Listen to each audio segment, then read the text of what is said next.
Welcome to the plantation. I'm your host, aspiring slave owner, Master Lou. It's been a wonderful 2025 thus far. I've graduated. I'm an official graduated product of African Renaissance, and I belong to the illustrious alumni of the University of South Africa.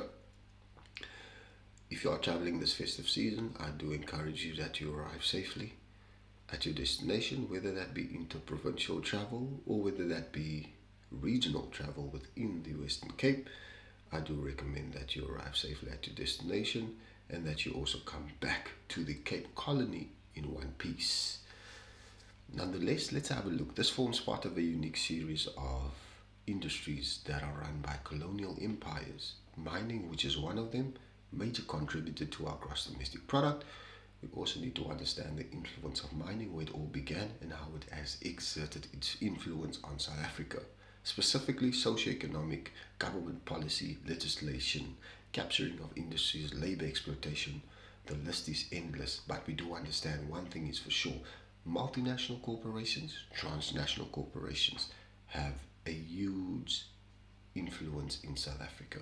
Yes, we read about the Oppenheimers, the Ruperts, we read about these particular families that are funding political parties, that fund political parties for a specific nature or specific outcome or whatever the reason may be, but we all know that they form and they collectively are part of big business. So big business basically dictates, directs, and moves South Africa.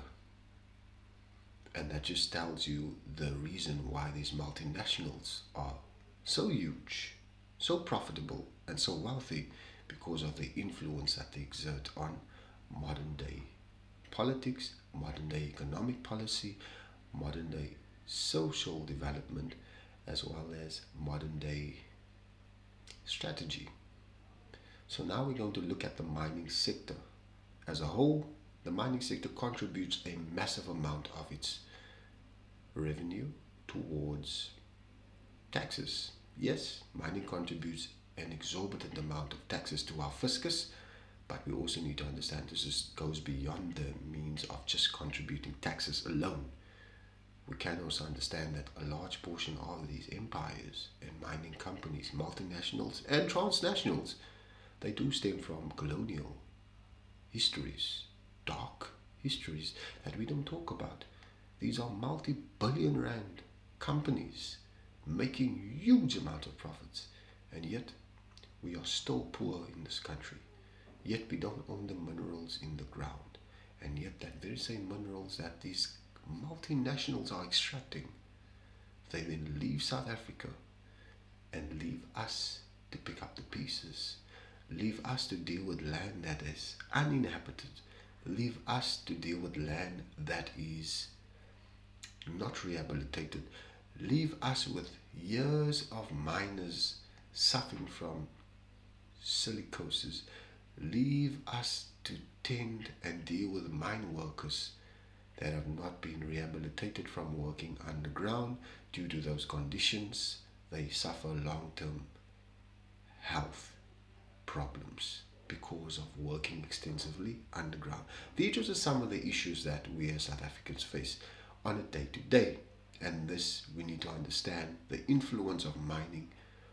Yes, it may be a major contributor to our GDP, but we also need to understand that mining itself has a tainted history to it. So let's unpack, let's have a look.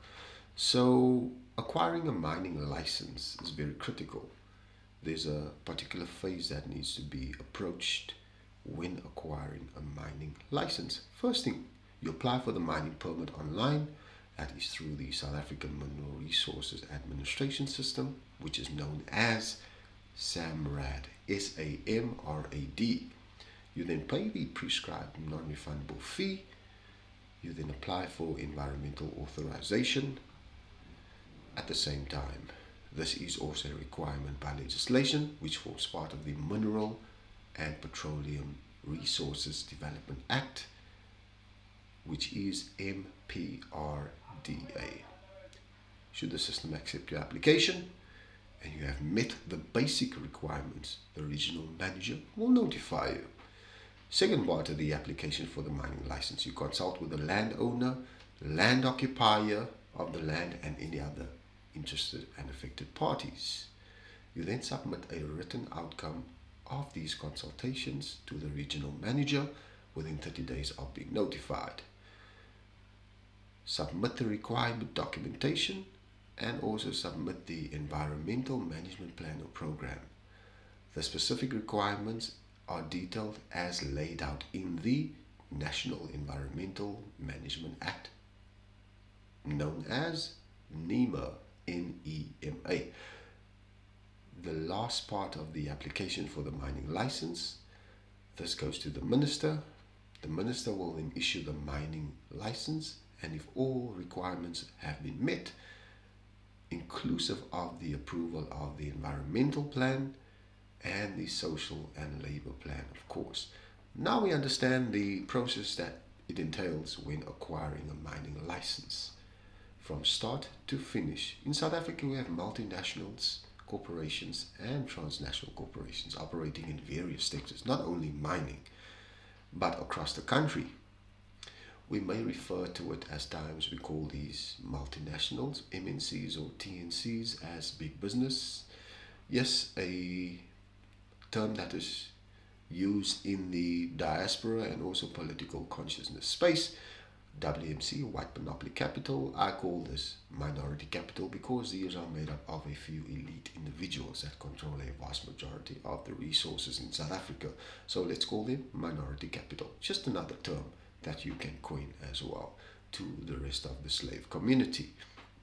These individuals, or this minority capital, they do control the means of production, and they also own the means of production at a large and vast scale. Now, when we have a look, South Africa is known for specific resources. We have an abundance of resources. For example, we've got platinum group metals, which we are the world's largest reserve holder, by the way. And then we also have gold, we've got coal, we've got iron and manganese ore. These are just some of the minerals that we mine on a day-to-day basis. That has created a abundance of revenue for these mining conglomerates. Now, Cecil John Rhodes, we do know that when we hear that name, that is synonymous with white supremacists. Yes, Cecil John Rhodes, I will state this on the record, is a white supremacist. Is a white supremacist. This doesn't come to me as a surprise. Why I say this? This takes us back to the conquest and the vision of Cecil John Rhodes back in 1877. I quote, "I contend that we are the first race in the world, and the more of the world we inhabit, the better it is for the human race. Just fancy those parts that are presently inhabited by the most despicable specimen of a human being. What an alteration there would be in them if they were brought up under the Anglo-Saxon influence. If there be a God, I think that what he would like me to do is paint as much of the map of Africa, British Red, as possible." Now just take a step back for a few moments. Cecil John Rhodes refers to black Africans as the most despicable specimen of human beings. How arrogant and how disgusting and how imperialistic that statement is, and how condescending that is for a white imperialist. It's that exact thinking, the slave master and the slave, that level of thought that one is still superior over the other. And that exactly tells you what Cecil John Rhodes thought of black Africans. Now, this forms part of the conquest for Southern Africa. We also do understand that the discussions taking place in academia and also the privileged white spaces. A name that pops up regularly and that is synonymous is Nathaniel Rothschild. Nathaniel Rothschild formed part of the elite banking family, the Rothschilds, which have close ties to the Bank of England. What we need to also understand, the purpose of Cecil John Rhodes was in fact to establish a systemic process of exploitation by conquering black Africans and consolidate and extend white settler states.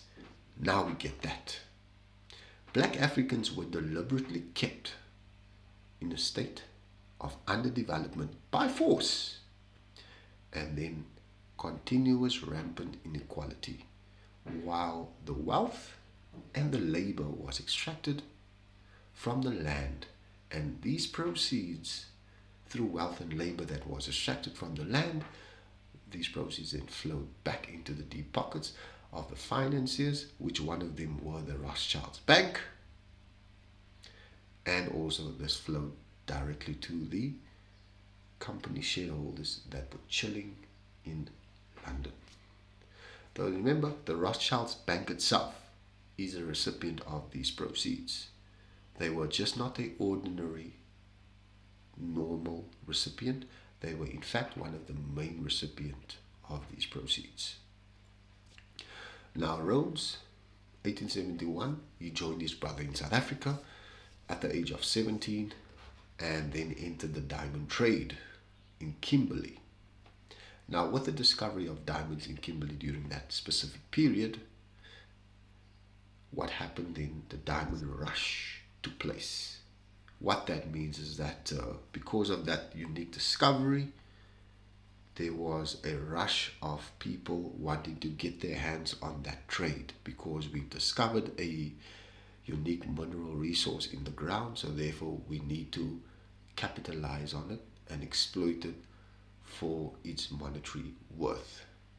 Now, 17 years later, at the age of 34, post the diamond rush and after the discovery of the massive diamond in Kimberley, Rhodes then acquired multiple mines by force, which then resulted in the exclusive sale rights to the output of other mines.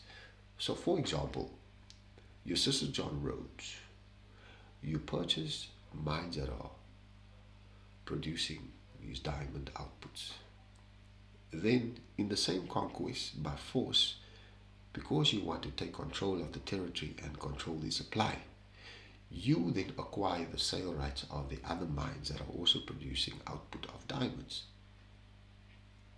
In return, you then exert your influence, your economic power, and also your political power on the acquisition of the other mines that are also outputting the very same resource that you are wishing and aiming to control. This was the purpose and the idea of Cecil John Rhodes, to basically take full control of the diamond trade and supply within that region, and then also acquire the other mines as well in the very same process. Now we understand, with that particular strategy at play, this is where De Beers comes from. Throughout that period, from 1871 onwards, with Rhodes acquiring the mines by force and then also acquiring the exclusive sale rights of the other mines, he then combined his interest and then created De Beers Consolidated Mines Limited, DBCML. Remember that name, De Beers. With a growing political influence which allowed the monopoly of the diamond supply worldwide through conquest and acquisition of these mining sites, also with the assistance of the Rothschild Bank, which is a financier, and equity that allowed Cecil John Rhodes to control 90% of the diamond industry until the 1980s. Now remember, the land in the Northern Cape where diamonds were initially found was subject to conflicting claims, including many made by black people. Many of the original occupants of these lands had already been driven out by the Dutch colonialists looking for farmland. The British seizure of the diamond fields from the competing Griqua people and the Boers in 1871, as of the Keat Award, benefited Rhodes, which then continued on his conquest for land control with the Dutch Afrikaans, while as a diamond monopolist, he bought output from mines in the same Afrikaner contested areas. As a politician, he significantly restricted black Africans' access to land so that they could not independently own and develop mining claims or farms. That was a major draw card for Cecil John Rhodes by restricting black Africans. Remember the rampant inequality and the state of underdevelopment, as I mentioned earlier on? This is exactly that systemic process that Cecil John Rhodes introduced in the Kimberley Diamond Rush after acquiring the diamond mines and then expanding his influence and then also his footprint by acquiring by force the exclusive sale rights to other diamond sites and mines. Now on top of that, Cecil John Rhodes also did set his sights on gold as the gold rush took place in the Witwatersrand region of South Africa. These conquests were not that successful, of course, like that of the diamond trade. During that period of the gold rush within the Witwatersrand, the Rhodes Consolidated Goldfields Limited was born. Remember, we first began with De Beers in the diamond trade, and then we moved on to gold, and now we understand gold fields. Remember that name. This then allowed him to pay mercenaries, which enabled and also assisted him in extending his power and influence, and also acquire the territory of Rhodesia, which later became known as Zimbabwe after independence. In the 1880s, when gold was found in the Witwatersrand region, Cecil John Rhodes ventured north to the Matabeleland and Mashonaland. According to Lobengula, the king of the Ndebele people, also called Matabele people, he allowed the mineral rights to a small number of individuals. He also sent men to work in the diamond mines, but he consistently resisted any sort of British interference in his territories. Remember, King Lobengula, which is also known as the king of the Ndebele people, he had a small number of individuals which he allowed on specific land where they can utilize minerals. So this was just a small number of individuals that had access to these mineral rights, of course. He also sent men to work in the diamond mines. This was from King Lobengula, but he consistently ensured that there is no influence from British people. So this was something good. King Lobengula, which allowed black Africans to work in the mines with a small number of individuals that had access to these mineral rights. That allowed them then to mine the resources in the land, specifically diamonds.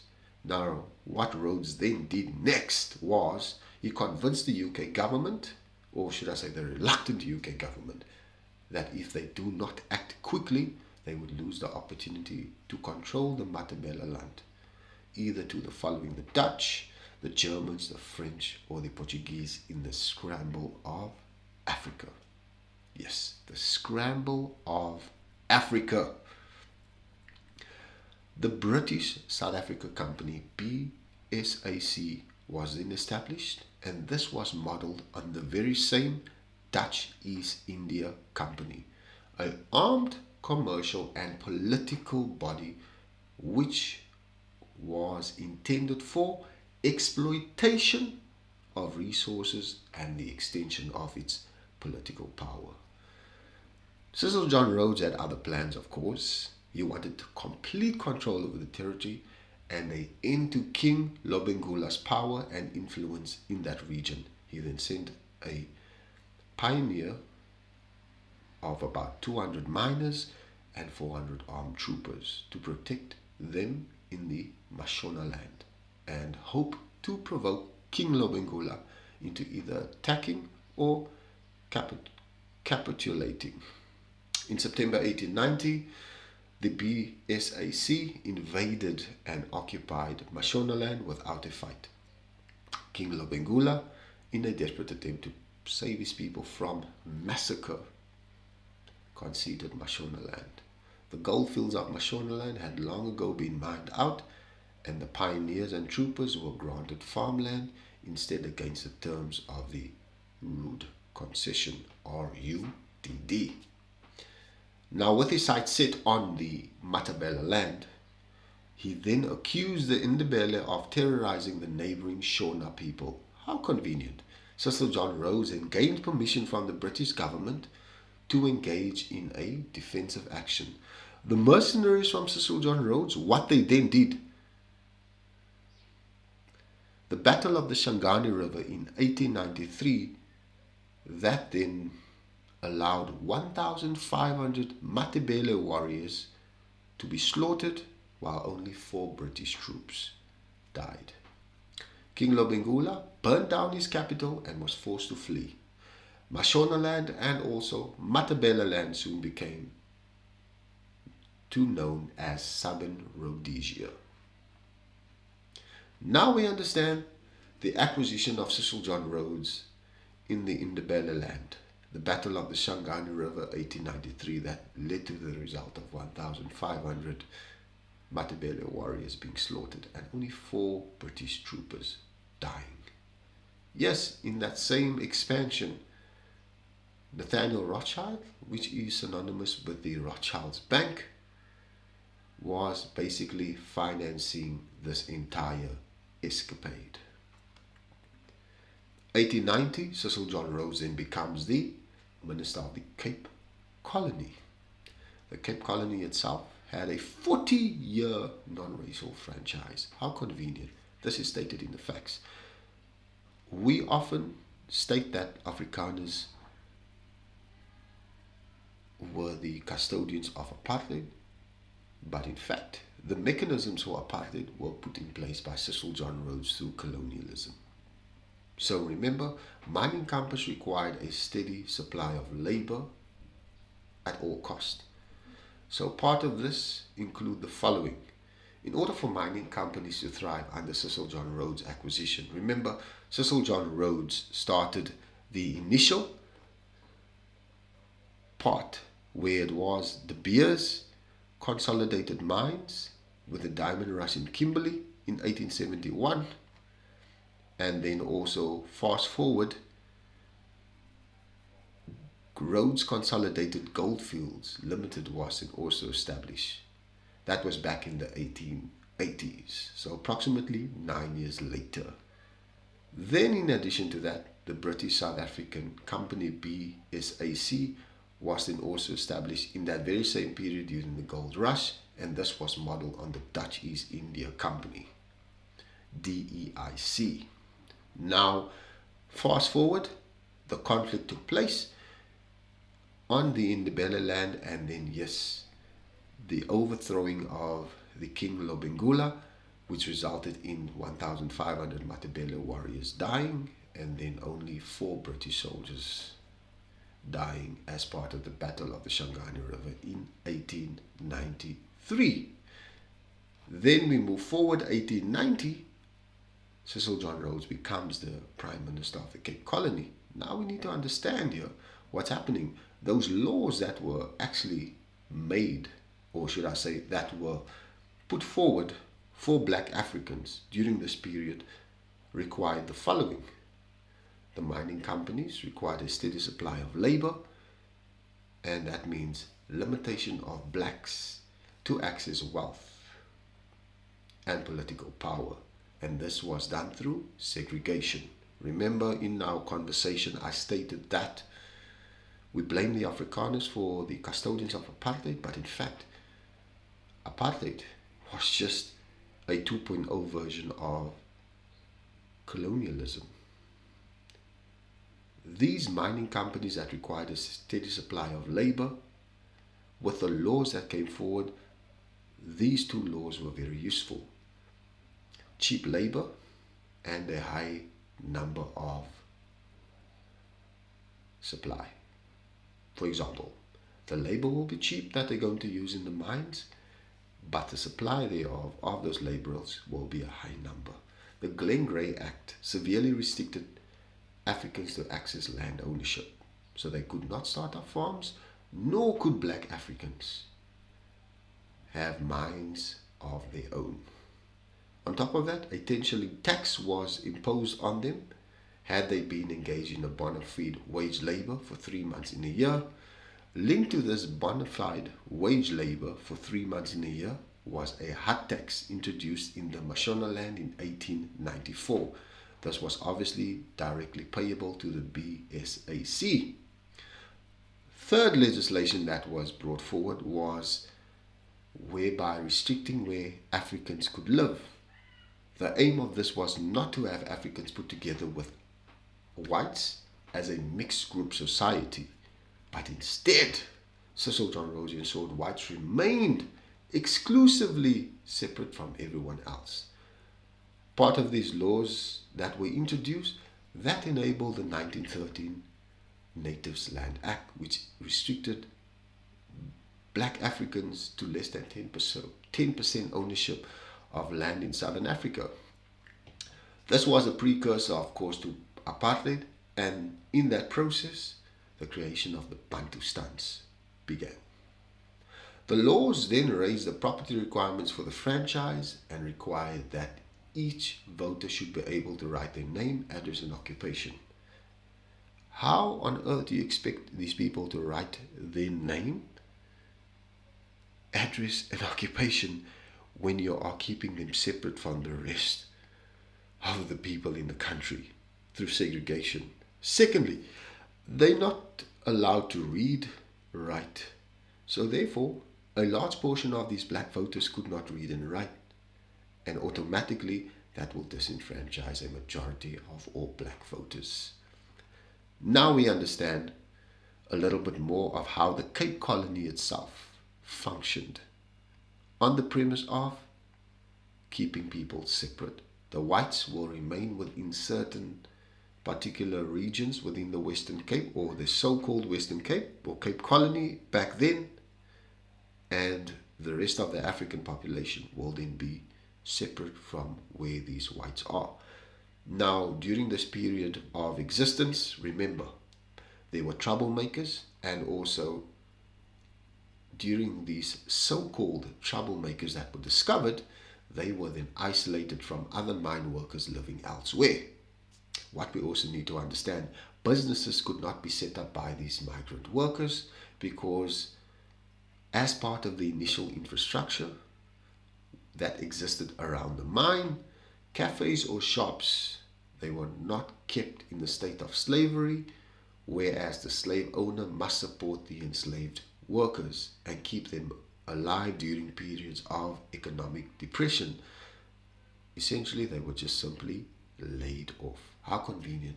Now, this particular system was identified by South African sociologist John Rex, which he states that it is the most theoretically most perfect system of labor exploitation yet devised, according to him in 1978.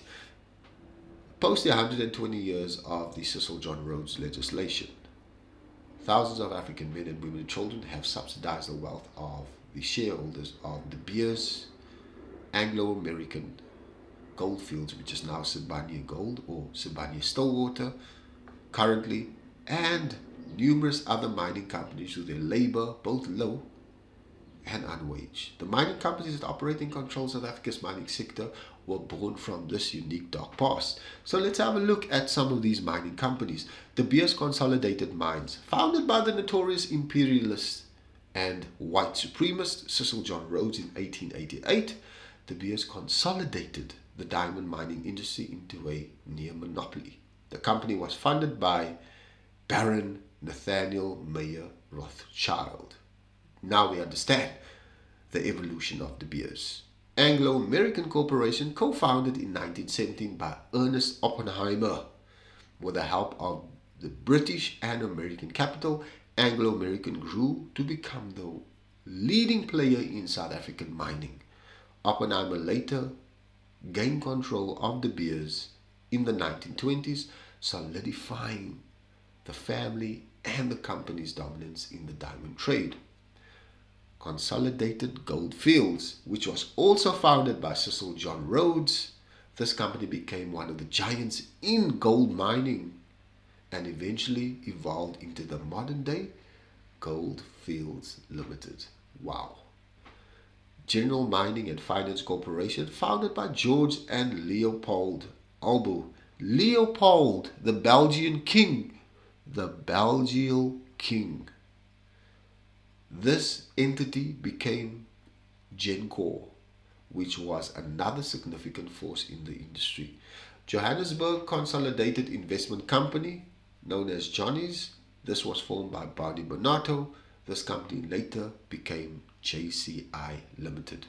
Now remember, according to Wikipedia and also South Africa Overcoming Apartheid, Unit 2, Colonialism and Segregation, the origins of apartheid, these companies were basically founded on a system of racial capitalism, utilizing exclusionary laws such as the Mines and Works Act of 1911.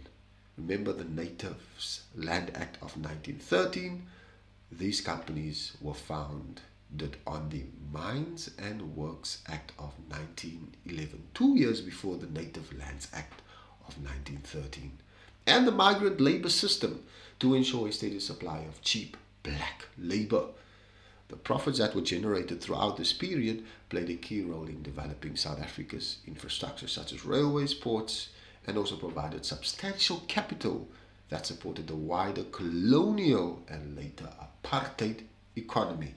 Now we understand, yes, why these corporations have grown extensively in South Africa and exerted their influence, not only because of their contribution to the development of South Africa's industrialization, but also the Native Land Act of 1913 and the Mines and Works Act of 1911 all fueled this development of infrastructure in South Africa on the premise of racial capitalism and exclusionary laws, of course, for these migrant labor workers within the mines. Now remember, another contested topic is nationalization of mines. We can understand that, yes, election manifestos from the Umkhonto, Wesizwe Party, as well as economic freedom fighters, has formed part of the 2024 election manifesto. Remember the 7 pillars or the 7 cardinal pillars from the economic freedom fighters? That includes the nationalization of mines.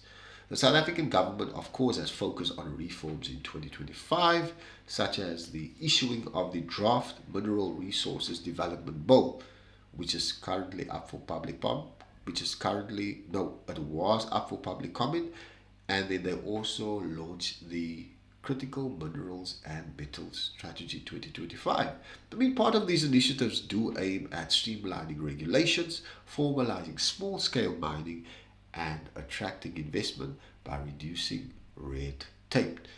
Now, I'm all for those legislative approaches by the department on trying to reform the mining sector, but what we need to understand is that with the exert and dominance of the mining industry by an elite few, we can understand the influence that it has on geopolitics and also politics of South Africa. So what do we do in a case like this? Do we watch the minerals being unearthed under our feet and we watch the capital leave the country as they chose and as they please whenever they are unhappy with the government of the day? These capitalists in the mining sector can basically move their monies and move their capital and leave the country destitute. Or do we as South Africans nationalize our mines? It is a topic of contestation and it is a vantage point. You tell me, what do you think? What would be the best solution? My analysis and my understanding is that we can't compete, because the only option we do have here is we are no longer slaves. We now just become employees, which is evolution of slavery 2.0. We're not employers. So in order for us to compete in the primary industry, We need to get more involved in the primary industry of South Africa, which mining is one of them. That's the only way we're going to compete against the rampant inequality. I would suggest that we potentially pool our resources together, build alternative industries to mining, train our people, skill our people, and then compete in that same market. But remember, the benefit is that if you're coming with an equally acceptable industry that can produce and supply and provide labor, then the chance is we may disrupt the status quo. However, if we're not able to, we will just remain employees in the mining industry and we won't have the means of production to produce minerals that we own. And I do feel that as a country that has a vast abundance of mineral resources, we need to take strategic control of these resources, and they should be mined by our own people to the benefit of our own people. Because, in all fairness, this is where we get to distribute the wealth accordingly. We cannot live in an economy, or should I say, a mixed market economy where you have an elite few that are still controlling and owning the means of production. That for me is exclusionary. Yes, what we do understand, yes, the Mineral Resources Development Bill was released in May this year to streamline the administrative process, reduce bureaucracy, and of course enhance regulatory certainty and to attract investment, as well as the critical minerals and metal strategy that was also launched in the very same year. The aim of it was to boost industrial capacity, create jobs, and enhance economic growth. However, with all that being said, that cannot be achieved holistically because we still have the influence of the elite, the minority capital that still control the means of production in South Africa. The slave master and the slave relationship is still prevalent in the industries of South Africa to this day.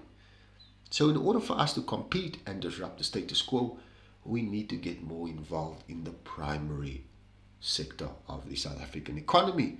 These are solutions that may come forward. No economist wants to talk about this. No academic wants to put this forward. But this is part of a unique strategy plan that could follow through. Instead of just creating jobs and creating jobs and creating jobs, build an alternative industry. Train the people of the country, skill them, let them compete, let them beneficate, let them mine, let them extract.